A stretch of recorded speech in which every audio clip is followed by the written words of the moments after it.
भगवान विष्णु ने वराह अवतार लेकर राक्षस हिरण्याक्ष से पृथ्वी का उद्धार किया था, उसी प्रकार नई संसद द्वारा भारतीय प्रजातंत्र का पुनरुद्धार होगा, लेकिन पुरानी संवैधानिक परंपराओं का आदर सम्मान बना रहेगा।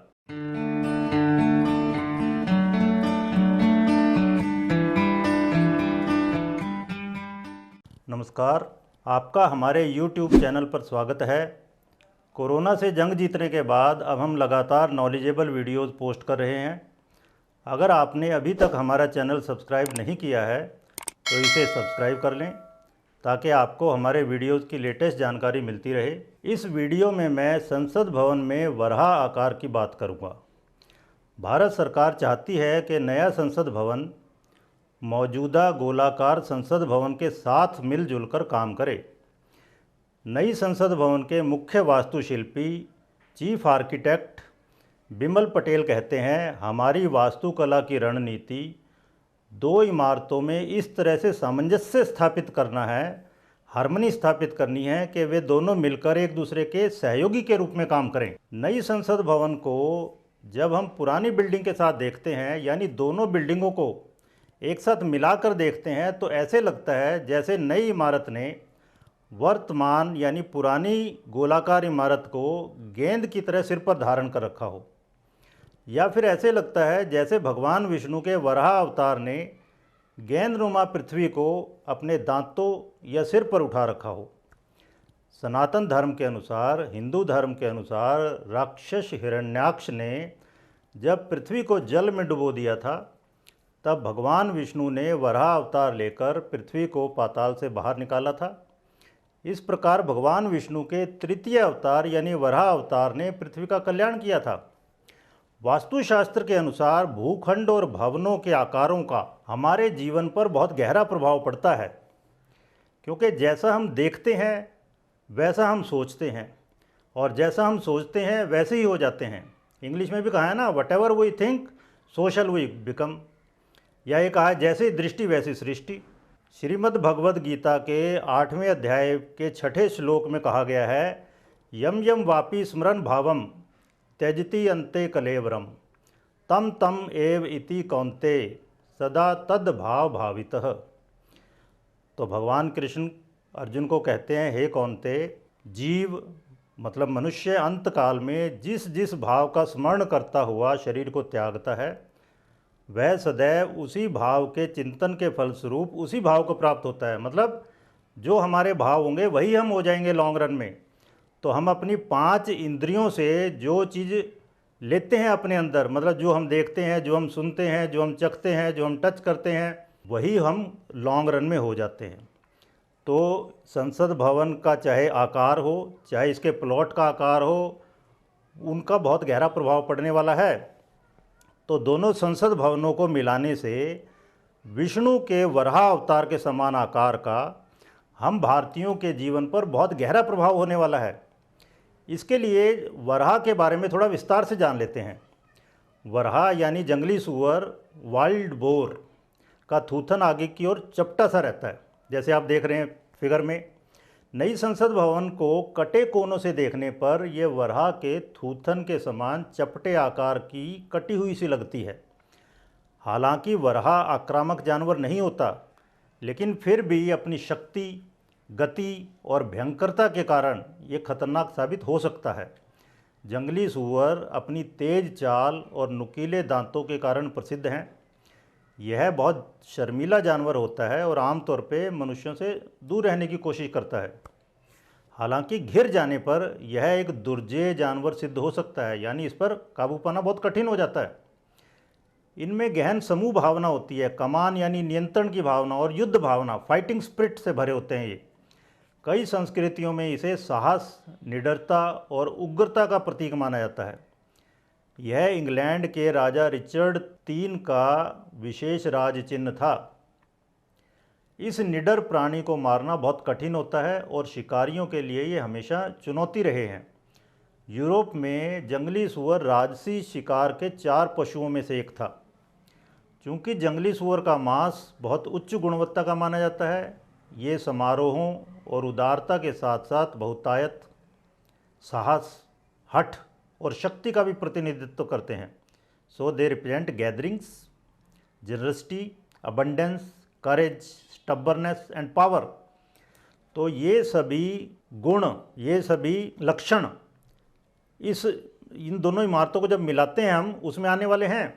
अब हम संसद भवन के प्लॉट में वराह आकार की बात करते हैं। जैसा मैंने पहले कहा है, वास्तुशास्त्र के अनुसार भूखंड और भवनों के आकारों का हमारे जीवन पर बहुत गहरा प्रभाव पड़ता है।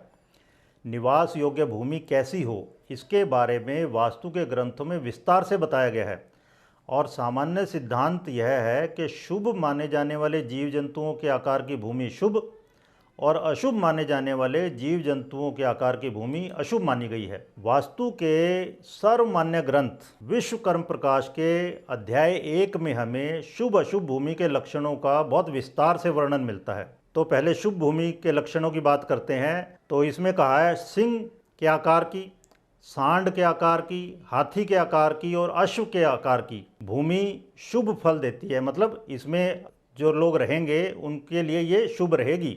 और इसमें आगे कहा गया है व्याघ्र या सिंह के आकार की भूमि गुणी पुत्रों को देती है। उक्ष या सांड या बैल के आकार की भूमि पशु और वाहनों का सुख देती है। और इब या हाथी के आकार की भूमि धन देने वाली होती है।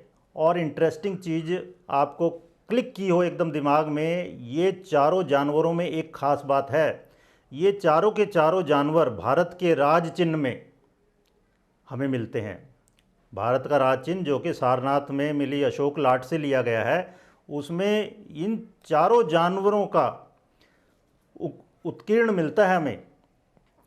अब आइए अशुभ भूमि के लक्षण इनकी बात करते हैं। विश्वकर्म प्रकाश के अनुसार ही इसमें कहा है सर्प आकार की भूमि भय और पुत्र पौत्रों का नाश करती है, भय देती है और पुत्र पौत्रों का नाश करती है। अजगर के आकार की भूमि मृत्यु भय देती है। मंडूक आकार की भूमि भय उत्पन्न करती है। गधे के आकार की भूमि धनहीन करती है। बगुला, कौवा या उल्लू के आकार की भूमि दुख, शोक और भय प्रदान करती है। सूअर, ऊंट या बकरे के आकार की भूमि में रहने से मैले, कुचैले, मूर्ख तथा अपने अध्यापकों को मारने वाले पुत्र उत्पन्न होते हैं। गिरगिट या शव के समान भूमि मृत पुत्र देने वाली और धन नाशक होती है। दोनों संसद भवनों की कुल भूमि, अगर हम दोनों संसद भवनों की भूमि को मिलाकर देखें तो ये एक डायमंड आकार की है, जिसको कि ज्योमेट्री में रोम्बस शेप कहते हैं। हिंदी में इसको विषम कोण या तिर्यक वर्ग भी कह सकते हैं। तो इसके अगर दो पार्ट करें तो दो समबाहु त्रिकोण बन जाते हैं। तो पश्चिमी जो समबाहु त्रिकोण है उसमें वर्तमान गोलाकार संसद भवन है और पूर्व के समबाहु जो त्रिकोणीय प्लॉट है उसमें अब जो नई बनने वाली बिल्डिंग है षटकोणीय ये बनेगी। तो ये दोनों को मिला दें अगर तो ये रोम्बस शेप का प्लॉट है। तो रोम्बस या डायमंड आकार की हमें एक व्यूह रचना मिलती है, वराह व्यूह रचना कहते हैं इसको। तो रोम्बस शेप का, डायमंड शेप का वराह व्यूह रचना से बहुत गहरा संबंध है। मनुस्मृति में वराह व्यूह रचना का उल्लेख मिलता है हमें। तो सैन्य व्यूह रचना में वराह व्यूह रचना रोम्बस यानी विषम कोण के समान मानी गई है। वराह सैनिक व्यूह रचना में अगला भाग पतला होता है इस तरह से, और ये अगला भाग है मान लो, और ये बीच का भाग है तो बीच का भाग चौड़ा हो जाता है। तो अगला भाग इस तरह से भी हो सकता है, ठीक है। अगला भाग संकीर्ण है, नैरो, और बीच का भाग चौड़ा हो जाता है। तो वराह सैनिक व्यूह रचना में अगला भाग पतला और बीच का भाग चौड़ा रखा जाता है।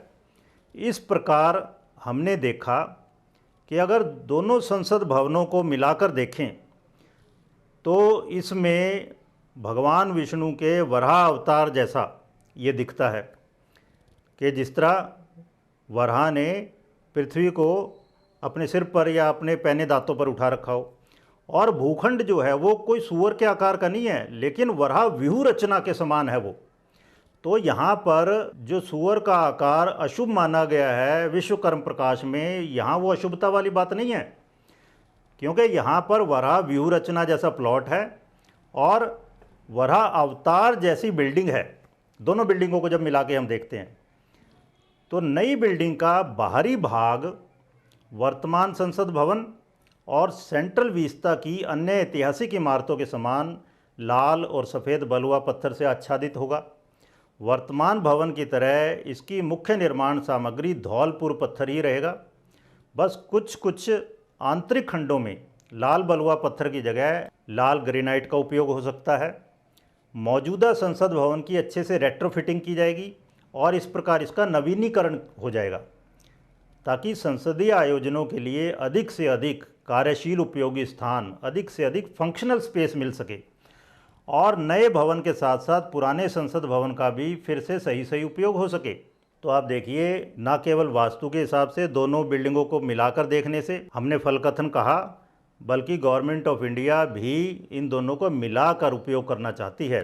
तो इन आकारों के विश्लेषण के आधार पर मेरा अनुमान है कि जिस प्रकार भगवान विष्णु ने वराह अवतार लेकर राक्षस हिरण्याक्ष से पृथ्वी का उद्धार किया था, उसी प्रकार नई संसद द्वारा भारतीय प्रजातंत्र का पुनरुद्धार होगा, लेकिन पुरानी संवैधानिक परंपराओं का आदर सम्मान बना रहेगा। सरकारें अधिक सक्रिय रूप से काम करेंगी, अधिक कमान, अधिक नियंत्रण रखने वाली होंगी, कानून के दांत ज्यादा पैने होंगे, भारतीयों में साहस, निडरता और समूह भावना का विकास होगा। लेकिन आमजन और सरकारों में दूरियां बढ़ सकती हैं। आने वाली सरकारों की हठ धर्मिता और उग्रता बढ़ सकती है। आपको यह वीडियो कैसी लगी, आप हमें कमेंट करके बता सकते हैं। अगर आपको हमारी वीडियो अच्छी लगती हो तो इसे लाइक और शेयर कर सकते हैं। धन्यवाद।